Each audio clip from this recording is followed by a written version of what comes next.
இவனுக்கு எல்லா கலைகளும் தெரியும், உலகின் எல்லா மொழிகளும் தெரியும். தம்பி, நான் குட்டி கதை சொல்லுவன் அல்ல தம்பி, கட்டுக்கதையை சொல்ல வேண்டும். உனக்கு தெரிஞ்ச மிகப்பெரிய பிரைம் நம்பர் என்ன? AK-74 ஒரு ஆயுதம். அது வந்து சரியான பார்க்க உங்களுக்கு சில வருஷங்கள் ஆகும்.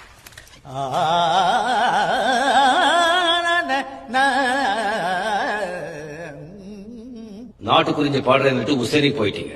நடுவுல கண்ணாடி பாக்கையில அங்க முன்னாடி மோகம்தான் கண்ணே நீ இந்த இடத்துல சுத்தி விலகு. வசீகரன் இதுக்கு 100 மனுஷங்களோட ஆக்க சக்தியை கொடுத்தான். நான் இதுக்கு 100 மனுஷங்களோட அழிக்கிற சக்தியை கொடுத்திருக்கேன். இவன் ஒரு அசுரன். பாப்பா